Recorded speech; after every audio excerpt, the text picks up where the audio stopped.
Writers, yesterday you put these notes in your notebook about craft moves or techniques. If you didn't write that word craft moves under the word techniques, would you please do it now? And definitely label the date of those notes because I might mention the dates later. These were notes from yesterday about the moves that authors make in their writing to make their writing more interesting. And I want to show you how those moves actually tie into goals that the writers have too. So I just gave you new notes. Narrative writers aim at goals. And let's kind of go over those maybe with some examples so you get a better idea of what these goals might be. In writing, narrative writers aim towards goals such as providing context or background information. So what I want you to start connecting are the craft moves with the goals. I'll give you an example of description. Dickens's craft move of describing the food scenes, maybe even the Cratchit food scene, is providing context and background information to help you understand that family's poverty better, right? So the description connects to background information and context. Or maybe the narrative writer aims toward a goal of introducing characters.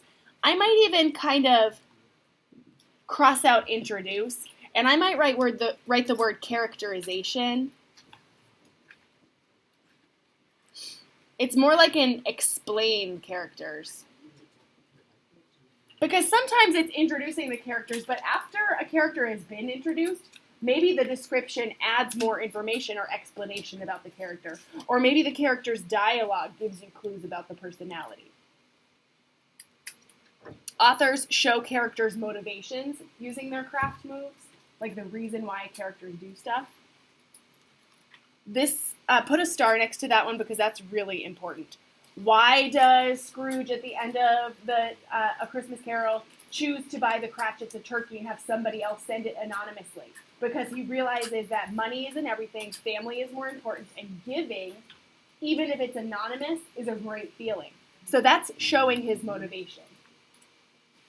The next one is stirs empathy, and you'll put a big star next to that one too. It's so important. I went to a conference last year with Miss Pardue, and we heard Gary Schmidt speak about empathy and how reading builds empathy in us as humans. Empathy, if you're not sure about it, the definition is feeling the emotions of others. So if I have a friend who's angry, and she's talking to me about how she feels angry, maybe I would empathize with her. Maybe I would feel that anger too. More recently, I have a friend whose brother-in-law passed away. She was very sad about that, and I kind of took on some of that sadness because I empathized with her, right? And so authors do that all the time with us to try to get us feel the character's feelings, to stir empathy. Stir means to kind of bring up, you know? Like if you stir something, it brings it up. Maybe the goal is to create a setting or build mood. Maybe, I love this little series here. Maybe the author is using craft moves to set up a problem. Oh no, I'm driving very fast in this car, but I'm running out of road. Ah! So the author sets up a problem, or maybe the author raises the stakes. Oh, here I go, I'm going too fast. Oh no, I ran out of road. Oh no, I'm dangling by a thread. Oh no, there's a shark in the waters below. I have to solve this problem. Exclamation, exclamation. Right? So the author can include details, descriptions, or use other craft moves to raise the stakes of a previously existing problem. The author can use craft moves to build suspense. I'm going to give you a little clue here. Irony is often used to build suspense. Clue. It's a clue. I just wrote in clue, irony. When we know more than what the characters in the story know, it sort of builds suspense. Like, think about a horror movie. If you know that the axe murderer is in the basement, but the character experiencing the story doesn't know that, and then the character opens the door to go down to the basement, that builds suspense. Like, oh no, what's going to happen, right? That's irony in action. Put a star next to gets readers predicting. The experience of predicting is something we learn early on, maybe even before we begin reading. Whenever you experience a story, whether maybe it's a movie or a book, You know how toward the beginning you start to think, oh, I bet this is going to happen. Oh, I can totally tell by the look on his face he's guilty, right? You start to like figure the story out in advance by predicting. And then at the end, you have that satisfying feeling when you're right, or that, oh, I didn't see that coming feeling if you weren't right. So authors really do that. They try to set you up to make predictions. Another big star next to this one, supporting the theme. This has been our major work this trimester, supporting the theme, thinking about what is the deeper meaning. Maybe you would even write that, deeper meaning. What is the deeper meaning in the story? I've already been telling you that I've kind of picked up on the theme in my book, Wild by Cheryl Strayed, and then I looked at the cover and I realized the book isn't just called Wild, there's a subtitle, From Lost to Found on the Pacific Crest Trail. And I realized that's awesome, I'm on the right track here, because my idea for theme is that she gets a new identity, she gets found. She finds a new identity. So first she's lost, she changes to be found on the trail through her hike. And that's what my essay is eventually going to be about. So in the back of your mind, as you're doing this work with craft moves and goals, you're kind of keeping theme or deeper meaning in mind too. And then another thing that the craft moves can do is to show the resolution. Like, look, oh no, I went off the cliff. Oh, look, I hoisted myself up. Phew, I am safe, right? Okay, totally believable. So now, I want you to look at these notes while I show you the next step. The next step is to go back to this. Do you remember this? You started it last night. You've got 3 columns. You could even, no, don't turn to it yet. So last night I did the same homework that you did. I went back and I found 5 examples of craft moves in my book. And now my job is to connect those craft moves that I found to the goals. So you're looking at the page that says goals. And as I read my example for you, I want you to think about what is the goal. So on page 273, paragraph 3, let's get there. Remember O, Shustar. Here's some inner thinking. It had become such a familiar thrill for me now, the envelope with the money inside. I dumped everything out, ran my fingers along the folds inside the box, searching for it, but it wasn't there. I didn't know why. It just wasn't. I had $6.12. What is the goal of that inner thinking? What do you think? A problem. We got a problem. And maybe not just a problem, but maybe we're raising the stakes of an existing problem because she's already on this arduous, back-breaking trail, and now she's doing it with less money.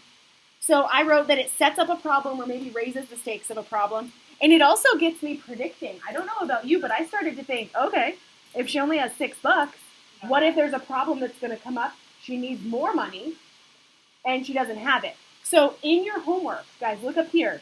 Oh, this is what you need to really focus on doing.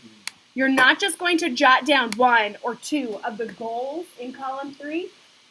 I'd also like you to consider adding a little note to yourself. Like, what might you write about if you started to write a paragraph about this craft move? In a paragraph, I might start to write what I sort of just said out loud. What if a problem arises? What if she needs more money? I'm starting to see a problem here, and I'm making predictions that a problem will come up. So in the 3rd column, that's what you're going to do. I named 2 goals. You might just write 1. You might write 3 or 4. Okay? Next one, the symbolism. Ew, the black toenail. Do you remember that? Page 279, paragraph 2. Gross. Okay. Right here. This is a symbol. After one of my blackened toenails was separating from my toe, I gave it a tug and it came all the way off. I tossed it into the grass. The toenail is not just a toenail in this scene. So I'm going to ask you to think about, is there anything that's in your story that might be more than just what it appears to be? In this story, what is this symbol of this toenail all about?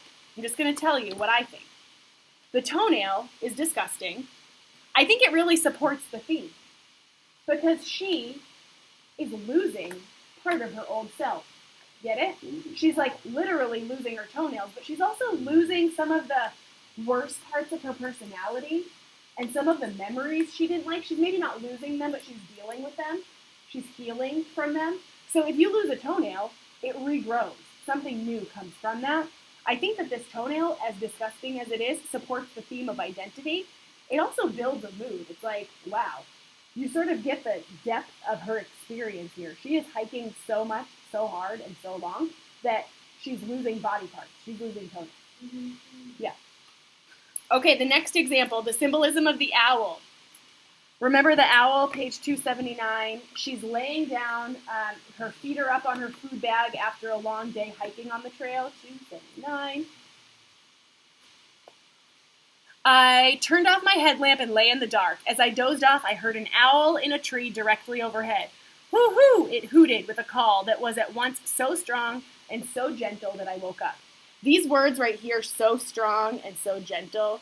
By the way, this is my personal copy of this book. I can write in it. Don't write in yours if it's not your book. The owl's hoot is described as so strong and so gentle. And I really think that this owl symbolizes the author of the book, symbolizes the narrator. Because it supports the theme. That's the goal of that symbolism. She was pretty nasty in her old life. Maybe not as gentle as she should have been in some relationships.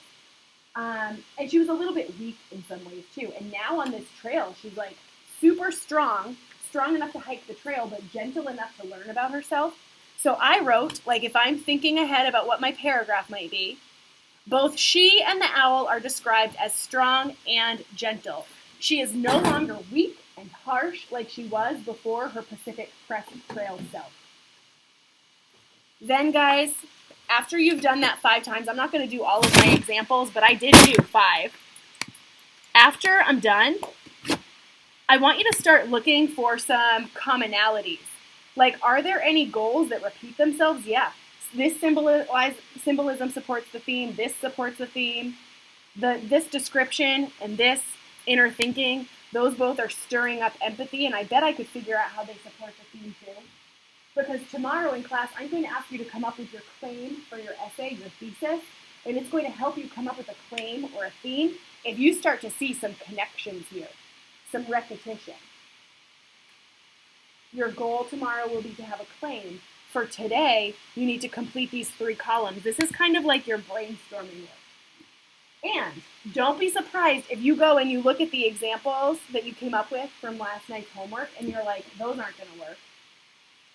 That's okay. If you need to go back and do it again, that's fine. That's why I didn't grade it today. Because you might have written down on a certain page that you had dialogue, but then you're really struggling to figure out what's the goal of that dialogue. Maybe there is dialogue, but it doesn't seem to be super purposeful right there in that example. So you have a few choices. Go find a different dialogue, or maybe remind yourself of the ones that we put stars next to, like inner thinking, description, metaphor, symbolism. Maybe try to go for those bigger ones, the deeper ones, because those deeper ones are probably going to give you more luck when you're trying to find some goals. That's your work for today. You have some time to get started. If you need to talk with somebody who's nearby you a little bit for some support, that's going to be cool today. But get started on this assignment. It is graded tomorrow.